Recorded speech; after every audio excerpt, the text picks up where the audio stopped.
spiritually, let me ask you. ஆவிக்குரிய விதத்திலே உங்களை நான் கேட்கிறேன். Have you said to Jesus, I love you and I don't want to go out free? இயேசுவே நான் உம்மை நேசிக்கிறேன், நான் விடுதலை பெற்று போக நான் சம்மதிக்கவில்லை ஆண்டவரே என்று சொல்லுவீர்களா? We have a ear inside our heart. நம்முடைய இதயத்திற்குள்ளாக ஒரு காது இருக்கிறது, செவி இருக்கிறது. Has that ear been pierced? அந்த காது குத்தப்பட்டதா இருக்கிறதா? Can you say that ear now listens only to one voice? அந்த செவியானது ஒரே ஒரு சத்தத்துக்கு மட்டும் நீ செவி கொடுக்கும் என்று சொல்லி இருக்கிறாயா? Will not listen to Satan, I will not listen to sin. பாவத்துக்கு செவி கொடுக்க மாட்டேன், சாத்தானுக்கு செவி கொடுக்க மாட்டேன். I will not even listen to my relatives if they ask me to disobey God. தேவனுக்கு கீழ்ப்படியாமல் இந்த காரியத்தை செய் என்று உறவினர்கள் சொன்னாலும் நான் கேட்கப் போவதில்லை. In Psalm 40, சங்கீதம் 40, we find the same thing being repeated. இதே காரியத்தை நாம் இங்கே வாசிக்கிறோம். This is speaking about Jesus in Psalm 40. சங்கீதம் 40 இயேசுவை குறித்து சொல்லப்பட்டிருக்கிறது. Verse 6. 6ஆம் வசனம். Sacrifice and offering you have not desired, but my ear, you made a hole in my ear. பலியையும் காணிக்கையும் நீர் விரும்பாமல் என் செவிகளை திறந்தீர், செவிகளிலே ஒரு துவாரத்தை போட்டீர். Open means you made a hole in my ear. செவிகளை திறந்தீர் என்று சொன்னால் செவிகளிலே ஒரு துவாரத்தை போட்டீர். And that's what it says in the margin of my Bible, you have pierced my ear. என்னுடைய வேதாகமத்தினுடைய அந்த குறிப்பிலே என்னுடைய காதுகளை ஓட்டை போட்டீர் என்று சொல்லப்பட்டிருக்கிறது. And therefore I come now onwards, verse 8, only to do your will, O God. ஆகவே தேவனே இப்பொழுதிருந்து உம்முடைய சித்தத்தை மட்டுமே செய்ய நான் விரும்புகிறேன், உமக்கு பிரியமானதை செய்ய விரும்புகிறேன். That Old Testament example we saw is here in Psalm 40. ஆகவே அந்த பழைய ஏற்பாட்டு மாதிரியை இந்த சங்கீதம் 40 வாசிக்கிறோம். And it's referring to Jesus Christ. இது ஆண்டவராகிய இயேசு கிறிஸ்துவை அது குறிக்கிறது. See Hebrews in chapter 10. எபிரேயர் 10ஆம் அதிகாரம். The Bible is a wonderful book. வேதம் மிகவும் அற்புதமான ஒரு புத்தகம். It's very exciting for me as I studied it. நான் இதை படிக்கும் பொழுது மிகவும் பரவசம் அடைகிறேன். Oh, there's a connection between all these verses. இந்த எல்லா வசனங்களுக்குள்ளேயும் ஒரு தொடர்பு இருக்கிறது. Now you see the same thing here in Hebrews 10. அதே காரியம் எபிரேயர் 10ஆம் அதிகாரத்திலே பாருங்கள். What is a quotation from Psalm 40 that we read? நாம் ஏற்கனவே வாசித்தோம் அல்லவா சங்கீதம் 40, அதனுடைய மேற்கோள் தான் இங்கே காட்டப்பட்டிருக்கிறது. Sacrifice and offering you have not desired. Verse 5. 5ஆம் வசனம். ஆகையால் அவர் உலகத்திலே பிரவேசிக்கும் பொழுது பலியையும் காணிக்கையும் நீர் விரும்பவில்லை. When Jesus came into the world, he says, he quotes that Psalm 40. இயேசு இந்த பூமிக்கு வந்த பொழுது அவர் சங்கீதம் 40 இங்கே அடிக்கோடிட்டு காண்பிக்கிறார். But there in Psalm 40 it says, my ear you have pierced. ஆனால் அங்கே என்னுடைய காதுகளை துவாரமிட்டீர், ஓட்டை போட்டீர் என்று சொல்கிறார். But here it says, a body you have prepared for me. ஆனால் இங்கே என்ன சொல்கிறார்? எனக்கென்று ஒரு சரீரத்தை ஆயத்தம் பண்ணினீர். That's wonderful when you compare scripture with scripture. ஒரு வேத வசனத்தை இன்னொரு வேத வசனத்தோடு கூட ஒப்பிட்டு பார்க்கும் பொழுது அற்புதமாக இருக்கிறது. That Jesus says, you have prepared a body for me in my mother's womb as I came out into the world. நான் என்னுடைய தாயின் கர்ப்பத்திலிருந்து பிறந்து இந்த உலகத்துக்குள்ளாக வரும்பொழுது நீர் எனக்கு ஒரு உடலை, ஒரு சரீரத்தை ஆயத்தம் பண்ணினீர். Why did you give me this body? ஏன் இந்த சரீரத்தை எனக்கு கொடுத்தீர்? Why did Jesus give you a body when you came out of your mother's womb? நீங்கள் உங்களுடைய தாயின் வயிற்றிலிருந்து வெளியே வரும்பொழுது உங்களுக்கென்று ஒரு சரீரத்தை ஏன் இயேசு கொடுத்திருக்கிறார்? Jesus never had a body when he was in heaven from eternal ages. நித்திய காலமாக இயேசு பரத்திலே இருந்த பொழுது அவருக்கு ஒரு சரீரம் இல்லாதிருந்தது. The first time he had a body was when he came out of his mother's womb. முதல் முறையாக அவருக்கு ஒரு சரீரம் உண்டானது எப்பொழுது என்று சொன்னால் தன்னுடைய தாயின் கர்ப்பத்திலிருந்து வெளியே வந்த பொழுது. And he knew why the Father gave him a body. அவருக்கு ஏன் தேவன் பிதாவானவர் சரீரத்தை கொடுத்தார் என்பதை அறிந்தார். He says, a body you have prepared for me. நீர் எனக்கு ஒரு சரீரத்தை ஆயத்தம் பண்ணினீர். And the purpose of this body is, இந்த சரீரத்தினுடைய நோக்கம், verse 7, 7ஆம் வசனம், I have come to do thy will, O God. தேவனே உம்முடைய சித்தத்தின்படி செய்ய இதோ வருகிறேன். That's why you gave me a body. ஆகவே தான் நீர் எனக்கு ஒரு சரீரத்தை கொடுத்தீர். You didn't give me a body to satisfy my lusts. என்னுடைய இச்சைகளை திருப்திப்படுத்தும்படிக்கு எனக்கு நீர் ஒரு சரீரத்தை கொடுத்தீர். You gave me a body to do your will. உம்முடைய சித்தத்தை செய்யும்படி எனக்கு ஒரு சரீரத்தை கொடுத்திருக்கிறீர். There you see the connection between the digging of the ear and having a body. ஆகவே இங்கே காதை ஓட்டை போடுவதற்கும் ஒரு சரீரத்தை கொடுப்பதற்கும் உள்ள ஒரு தொடர்பை பார்க்கிறீர்கள். You gave me a body so that I will hear your word and do your will. உம்முடைய வார்த்தையை கேட்டு உம்முடைய சித்தத்தை செய்வதற்காக எனக்கு ஒரு சரீரத்தை கொடுத்தீர். And where do I hear your word? உம்முடைய வார்த்தையை நான் எங்கே கேட்க முடியும்? Verse 7, 7ஆம் வசனம், in the roll of the book. புத்தக சுருளிலே இருந்து நான் கேட்க முடியும். In the book. இந்த புத்தகத்திலே everything here, it says here, is written for me. இங்கே எழுதப்பட்டவைகள் எல்லாம் எனக்கு என்னை குறித்து எழுதியிருக்கிறது என்று சொல்லப்பட்டிருக்கிறது. Jesus looked at the Old Testament and said, everything here is for me. பழைய ஏற்பாட்டை இயேசு வாசிக்கும் பொழுது இவைகள் எல்லாம் எனக்கென்று எழுதப்பட்டிருக்கிறது என்று சொன்னார். I love my Father. நான் என் பிதாவை நேசிக்கிறேன். My ear is pierced. என்னுடைய காது துவாரமிடப்பட்டிருக்கிறது. This body he has given me. அவர் எனக்கு ஒரு சரீரத்தை கொடுத்திருக்கிறார். Is not to do what I want. நான் என்ன விரும்புகிறேனோ அதை செய்ய முடியாது. But to do his will. ஆனால் அவர் சித்தத்தை செய்ய முடியாது. That is what God wants. இதைத்தான் தேவன் விரும்புகிறார். Verse 9. 9ஆம் வசனம். He said, I have come to do your will. தேவனே உம்முடைய சித்தத்தின்படி செய்ய இதோ வருகிறேன் என்று சொன்னார். Twice it says in verse 5 and verse 8, sacrifice and offering he does not want. 5ஆம் வசனம் 8ஆம் வசனம் இரண்டு இடங்களிலேயும் ஆண்டவரே நீர் பலியையும் காணிக்கையும் விரும்புகிறதில்லை என்று சொல்கிறார். We are the only church that preaches God does not want your offerings. உங்களுடைய காணிக்கை தேவனுக்கு தேவையில்லை என்று சொல்லி பிரசங்கிக்கக்கூடிய ஒரே சபை நம்முடைய சபைதான். You will never hear that in any other church. வேறு சபைகளில் இதை கேட்க முடியாது. He does not want your offerings, verse 5 and verse 8. 5ஆம் வசனம் 8ஆம் வசனம் உங்களுடைய காணிக்கை அவருக்கு தேவையில்லை. But he wants your body. ஆனால் உங்களுடைய சரீரம் அவருக்கு தேவை. He wants your eyes. உங்களுடைய கண்கள். He wants your tongue. உங்களுடைய நாவு அவருக்கு தேவை. Every day. ஒவ்வொரு நாளும். That your eyes will not look at filthy things. உங்களுடைய கண்கள் அசுத்தமான காரியங்களை பார்க்க கூடாது. That your tongue will not express itself in anger and lies. நாவு ஒரு காலம் பொய்யோ அல்லது கோபமான வார்த்தைகளை பேசாது. That is the only offering he wants. He is not after your money. அவர் உங்களுடைய பணத்தை கேட்கவில்லை. இந்த சரீரத்தை கொடுக்கக்கூடிய காணிக்கை மட்டுமே கேட்கிறார். We need to understand that when we put some money into the offering box here, நாம் இங்கே இருக்கக்கூடிய காணிக்கை பெட்டியிலே கொஞ்சம் பணத்தை போடும்பொழுது ஒன்றை விளங்கிக் கொள்ள வேண்டும். That is not like in other churches they say give your tithe. மற்ற சபைகளிலே உங்கள் தசம பாகங்களை கொடுங்கள் என்று சொல்கிறது போல நாம் சொல்கிறதில்லை. We are a family. நாம் ஒரு குடும்பம். And in a family, ஒரு குடும்பத்திலே if you have to pay the rent, வீட்டு வாடகை கொடுக்க வேண்டும். think of your home. நீங்கள் இருக்கக்கூடிய வீட்டை நினைத்து பாருங்கள். You have to pay the rent. வீடு வாடகை கொடுக்க வேண்டும். Electricity bill. கரண்ட் பில் கட்ட வேண்டும். So the people working in that home give some of their money to pay the rent and pay the bill. ஆகவே அந்த குடும்பத்தில் இருக்கிறவர்கள் வேலை செய்து கொண்டிருந்தார்கள் என்று சொன்னால் அவர்கள் கரண்ட் பில் கட்டுவதற்கும் வீட்டு வாடகை கட்டுவதற்கும் பணத்தை கொடுக்கிறார்கள். Isn't that what happens in your home? உங்களுடைய குடும்பத்தில் இதுதான் நடக்கிறது அல்லவா? And then you need money for food. சாப்பாட்டிற்கு பணம் தேவை. So we need money for all the food that is being served here. ஆகவே இங்கே கான்ஃபரன்ஸ்லயும் எல்லாருக்கும் ஆகாரம் கொடுப்பதற்கு பணம் தேவைப்படுகிறது. And rent, not only this mandapam but all the 5 mandapams they have hired. இந்த மஹாலுக்கு மட்டுமல்ல இன்னும் எடுக்கப்பட்டிருக்கிற 8 மண்டபங்களுக்கும் பணம் தேவைப்படுகிறது. When we put money, it is like family paying for its own expense. That's all. ஆகவே நாம் இந்த பணத்தை காணிக்கை பெட்டியிலே போடும் பொழுது இந்த செலவினங்களுக்கு தேவைகளை சந்திப்பதற்காக நாம் பணத்தை கொடுக்கிறோம். Because we are a family, we are a home. நாம் ஒரு குடும்பம், நாம் ஒரு வீடு. It's not that God in heaven is waiting saying give me your money. தேவன் பரத்திலிருந்து உன் பணத்தை கொடுப்பா என்று காத்துக்கொண்டே இருப்பது போல யார் கொடுக்கறாங்க அப்படி அல்ல. I'll tell you what he wants from you. உங்களிடத்திலிருந்து அவர் என்ன எதிர்பார்க்கிறார் என்று உங்களுக்கு சொல்றேன். Give him your eyes. கண்களை கொடுங்கள். Your tongue.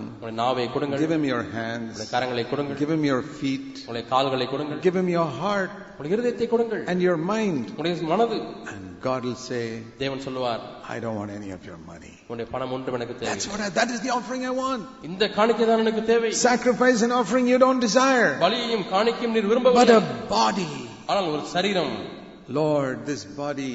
ஆண்டவரே இந்த சரீரம். Whatever is written in your book, I want to do it in my body. ஆண்டவரே உம்முடைய புத்தகத்தில் என்னெல்லாம் எழுதி இருக்கிறதோ அதெல்லாம் இந்த சரீரத்திலே செய்வதற்கு ஆயத்தமாய் வந்திருக்கிறேன். Do your will, O God. ஆண்டவரே உம்முடைய சித்தத்தை செய்ய வருகிறேன். My ear has been dug. என்னுடைய காது துவாரமிடப்பட்டிருக்கிறது. Turn back to Isaiah 35. மீண்டும் ஏசாயா 35ஆம் அதிகாரத்தை எடுத்துக்கொள்வோம். That is the meaning of what we read there. The ransomed of the Lord in verse 10. கர்த்தரால் மீட்கப்பட்டவர்கள் என்கிற வசனத்தினுடைய அர்த்தம் இதுதான். 35:10 வாசிக்கிறோம். Those who were purchased from the slave market of sin are the ransomed of the Lord. பாவம் என்கிறதன் அடிமை சந்தையிலிருந்து இயேசு இரத்தத்தினாலே மீட்கப்பட்டவர்கள் அவர்கள்தான் So கர்த்தரால் there are மீட்கப்பட்டவர்கள். 2 pictures there. One, we were redeemed from the filthy gutter. இங்கே 2 காட்சிகள் இருக்கிறது. ஒன்று நாம் அசுத்தமான சாக்கடையிலிருந்து தூக்கப்பட்டோம். And the other, we were purchased from the slave market. இன்னொன்று அடிமை சந்தையிலிருந்து நாம் விலை கொடுத்து வாங்கப்பட்டோம். And now, verse 10, we come with joyful shouting to Zion. இப்பொழுது ஆனந்த களிப்போடு பாடி சியோனுக்கு வருகிறோம். Zion is another name for the church. சபைக்கு இன்னொரு பெயர் Zion. We have come to Zion. நாம் சியோனுக்கு வந்திருக்கிறோம். with joyful shouting ஆனந்த களிப்போடு ஆனந்த சத்தத்தோடு வந்திருக்கிறோம். and everlasting joy upon their heads. அவருடைய தலையின் மேல் நித்திய மகிழ்ச்சி இருக்கும். They find gladness and joy in the church. அவர்கள் சபையிலே சந்தோஷமும் மகிழ்ச்சியும் And கண்டுபிடிப்பார்கள். sorrow and sighing will flee away. சஞ்சலமும் தவிப்பும் ஓடிப்போகும். We have sorrows. நமக்கு சஞ்சலம் We இருக்கிறது, have trials. தவிப்பு இருக்கிறது, We உபத்திரவம் have இருக்கிறது, sicknesses. வியாதிகள் இருக்கிறது, We have death. மரணம் We ஏற்படுகிறது, have poverty. நமக்கு கடன் இருக்கிறது, தரித்திரம் But இருக்கிறது. we care for one another. நாம் ஒருவருக்கு ஒரு கரிசனைப்படுகிறோம். In the church we are a family that helps one another, cares for one another. சபையானது ஒரு குடும்பமாய் இருக்கிறது, ஒருவருக்கு ஒரு உதவி செய்கிறது, ஒருவருக்கு ஒரு கரிசனைப்படுகிறது. We have come to Zion. நாம் சீயோனுக்கு வந்திருக்கிறோம். I'll show you another verse where the Lord tells us about bringing us to Zion in Jeremiah chapter 3. சீயோனுக்கு தேவன் நம்மை கொண்டு வருவதனுடைய நோக்கம் இன்னொன்றை நாம் வாசிக்கிறோம். எரேமியா 3ஆம் அதிகாரம். Jeremiah chapter 3. எரேமியா 3ஆம் அதிகாரம். There's only one condition ஒரே ஒரு நிபந்தனை மட்டுமே to come உண்டு. to Zion. சீயோனுக்கு வருவதற்கு ஒரே ஒரு நிபந்தனை. Verse 13. 13ஆம் வசனம். Only acknowledge your iniquity that you have transgressed against the Lord, நீ கர்த்தருக்கு விரோதமாய் சோரமாக்கமாய் நடந்த உன் அக்கிரமத்தை மட்டும் நீ ஒற்றுக்கொள். and that you have not obeyed my voice, says the Lord. என்னுடைய வார்த்தைக்கு செவிகொடாமல் போனதை ஒத்துக்கொள். Just acknowledge, ஒத்துக்கொள். Lord, ஆண்டவரே, I am a sinner. நான் ஒரு பாவி. I have disobeyed you. நான் உமக்கு கீழ்ப்படியாமல் போய்விட்டேன். I want to be changed. நான் மாற்றப்பட வேண்டும் Please ஆண்டவரே. forgive me. என்னை மன்னியும் ஆண்டவரே. Then you can return. அப்பொழுது நீங்கள் திரும்பி வர Verse முடியும். 14. 14ஆம் வசனம். Even though you've been without faith now, come and trust me. நீ விசுவாசம் இல்லாமல் இதுவரை இருந்தாலும் கூட இப்பொழுது வந்து நீ என்னை நம்பு. Now I will be your master. இப்பொழுது நான் உன்னுடைய எஜமானாய் இருப்பேன். I will take you one from one city, ஒரு ஊரிலே ஒருவராக, two from a family. இன்னொரு குடும்பத்திலிருந்து 2 பேரை. Not everybody. எல்லாரையும் அல்ல. Everybody in your town has not been chosen by God. உங்களுடைய பட்டணத்தில் இருக்கக்கூடிய எல்லாரையும் தேவன் தெரிந்து கொள்ளவில்லை. Everybody in your family has not been chosen by God. உங்களுடைய குடும்பத்தில் இருக்கிற எல்லாரையும் தேவன் தெரிந்து கொள்ளவில்லை. One from a city and two from a family. ஊருக்கு ஒருவனும் வம்சத்துக்கு 2 பேருமாக தேவன் தெரிந்து கொண்டார். What, don't we see that here? அதை நாம் இங்கே பார்ப்பதில்லையா? God picks out one from here and one from there தேவன் இங்கே ஒருவராக அங்கே ஒருவராக and brings us together. நாம் ஒன்றாக கூட்டி சேர்க்கிறார். And He's brought us to Zion. அவர் நம்மை சீயோனுக்கு கொண்டு வந்திருக்கிறார். And how do we know that we have come to Zion? நாம் சீயோனுக்கு வந்திருக்கிறோம் என்பதை எப்படி அறிந்து கொள்ள முடியும்? Every church says we are Zion. ஒவ்வொரு சபையும் நாங்கள் தான் சீயோன் என்று சொல்கிறார்கள். There is one mark. ஒரு அடையாளம். Look at it. பாருங்கள். In verse 15. 15ஆம் வசனம். In Zion you will have shepherds after God's own heart who will feed you with knowledge and understanding. சீயோனிலே தேவனுடைய இருதயத்திற்கு ஏற்ற மேய்ப்பர்களை கொடுப்பேன், அவர்கள் உங்களை அறிவோடும் புத்தியோடும் மேய்ப்பார்கள். That is the mark of the true church of God, that there are shepherds after God's own heart. ஒரு மெய்யான சீயோன் சபைக்கு இதுதான் அடையாளம். அங்கே தேவனுடைய இருதயத்திற்கு ஏற்ற மேய்ப்பர்கள் இருப்பார்கள். And like God says, I don't want your offerings, these shepherds also say, I don't want your offerings. தேவன் எப்படி உங்களுடைய காணிக்கை எனக்கு தேவையில்லை என்று சொல்வார்களோ, அதே போல இந்த மேய்ப்பர்களும் உங்களுடைய காணிக்கை எனக்கு தேவையில்லை என்று சொல்வார்கள். Show me a church where the shepherds will say, I don't want your offerings. உங்களுடைய காணிக்கை எனக்கு தேவையில்லை என்று சொல்லக்கூடிய ஒரு சபையை காண்பீங்கள். மேய்ப்பன் சொல்கிற சபையை காண்பீங்கள். You will only find it here. இங்கே மட்டுமே நீங்கள் காண்பீர்கள். That is God's heart. God says, sacrifice and offering I don't want. இதுதான் தேவனுடைய இருதயம். பலியும் காணிக்கையும் ஆண்டவரே எனக்கு வேண்டாம் என்று. And the shepherds after God's own heart say the same thing. தேவனுடைய இருதயத்திற்கு ஏற்ற We don't want your offerings. உங்களுடைய காணிக்கைகள் எங்களுக்கு தேவையில்லை. We want you to give your body, your eyes, your tongue to God. உங்களுடைய சரீரம், உங்களுடைய கண்கள், உங்களுடைய நாவு, அது தேவனுக்கு தேவை. When you have got such shepherds, you have come to Zion. இப்படிப்பட்ட மேய்ப்பர்கள் உங்களுக்கு இருப்பார்கள் என்று சொன்னால் நீங்கள் சீயோனுக்கு வந்திருக்கிறீர்கள். Till then you have to search for Zion. அதுவரை நீங்கள் சீயோனுக்கு தேடிக்கொண்டே இருக்க வேண்டும். Many of you went to many places. Finally God brought you to Zion. உங்களில் अनेகர் பல இடங்களுக்கு தேடி சென்று கடைசியாக தேவன் உங்களை இங்கே கொண்டு வந்திருக்கிறார். And like it says in Isaiah 35:10, we come with joyful shouting to Zion. ஏசாயா 35:10 சொல்லப்பட்ட போது ஆனந்த களிப்போடு கூட நாம் அங்கே சீயோனுக்கு திரும்பி வருகிறோம். So let us be encouraged in verse 9 that no lion can come in this way. ஆகவே இந்த பாதையிலே சிங்கம் இருப்பதில்லை என்பதனாலே உற்சாகமடைவோம். So Isaiah 35:9. ஏசாயா 35:9. And no vicious beast will come there. எந்த துஷ்ட மிருகமும் அங்கே போவதுமில்லை. That means the devil cannot touch you. அதனுடைய பொருள் என்னவென்றால் பிசாசு உங்களை தொட முடியாது. If you walk along this narrow way, நீங்கள் இந்த குறுகலான வழியிலே நீங்கள் நடப்பீர்களானால் the lion Satan cannot touch you. சாத்தான் சிங்கம் உங்களை தொட முடியாது. He may roar, அவன் கர்ச்சிக்கலாம், he may come very near, மிகவும் அருகாமையிலே வரலாம், but he is chained. ஆனால் அவன் கட்டப்பட்டிருக்கிறான். He can frighten you, but he can't touch you. உங்களை பயமுறுத்தலாம், ஆனால் உங்களை தொட முடியாது. If you know that he was defeated on the cross by Jesus Christ, இயேசு கிறிஸ்துவினாலே கல்வாரி சிலுவையிலே தோற்கடிக்கப்பட்டான் என்பதை நீங்கள் நம்புவீர்களானால், the devil does not like to know that he was defeated on the cross. அவன் தான் கல்வாரியிலே தோற்கடிக்கப்பட்டான் என்று அவன் கேட்பதை அவன் விரும்புவதில்லை. I'll never forget, I've said this to you many times before. நான் ஏற்கனவே பல முறைகள் சொல்லியிருக்கிறேன், நான் ஒரு காலம் மறப்பதில்லை. Once I was one woman to accept Christ. ஒரு ஸ்திரியை ஆண்டவராகிய இயேசு கிறிஸ்துவை ஏற்றுக்கொள்ளும்படியாக கேட்டேன். She had come to my home and my wife and I were talking to her. என்னுடைய வீட்டிற்கு வந்தார்கள், நானும் என்னுடைய துணைவியாரும் அவர்களோடு கூட பேசிக் கொண்டிருந்தோம். I said, tell Satan you were defeated on the cross. சாத்தானை பார்த்து இப்பொழுது சொல்லுங்கள், சாத்தானே நீ சிலுவையிலே தோற்கடிக்கப்பட்டாய். She turned to me with a stern face. முகத்தை அப்படி இறுக்கமாக்கி கொண்டு என்னை பார்த்தது. And said, I was not defeated on the cross. நான் சிலுவையிலே தோற்கடிக்கப்படவில்லை என்று சொன்னது. Oh, this is not a woman, this is a demon speaking from inside. இந்த ஸ்திரீ பேசவில்லை, அந்த ஸ்திரீக்குள்ளாக இருக்கக்கூடிய பிசாசு இப்பொழுது பேசுகிறது. So I spoke to the demon. ஆகவே இப்பொழுது நான் பிசாசினிடத்திலே பேசினேன். You're a liar, Satan. சாத்தானே நீ ஒரு பொய்யன். You were defeated on the cross. நீ சிலுவையிலே தோற்கடிக்கப்பட்டாய். Get out of her right now in Jesus' name. இப்பொழுதே இயேசுவின் நாமத்தினாலே இவளை விட்டு புறப்பட்டு போ. 1 second. ஒரு வினாடி went. போய்விட்டது. Satan, if your life is pure and you use the name of Jesus, you don't have to repeat something to Satan more than once.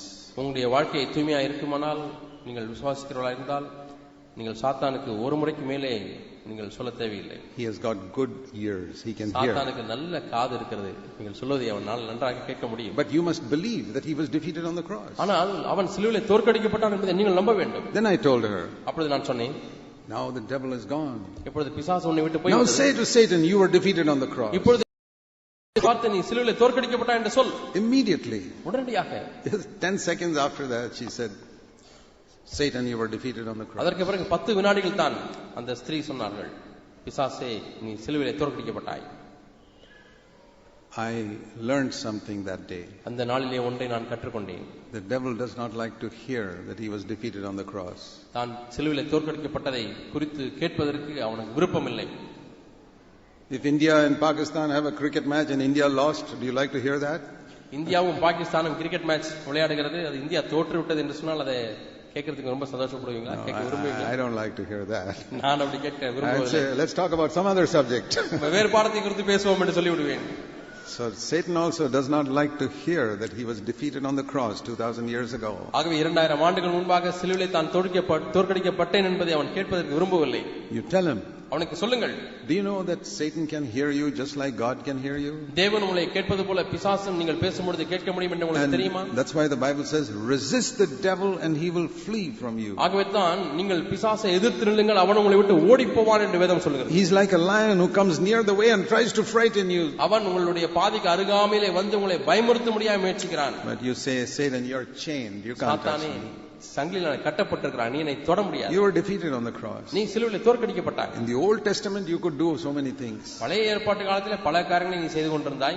But now my Savior has saved me from all that. என்னுடைய இரட்சகர் இவைகளிலிருந்தெல்லாம் என்னை ரட்சித்திருக்கிறார். He defeated you on the cross. அவர் உன்னை சிலுவையிலே தோற்கடித்தார்.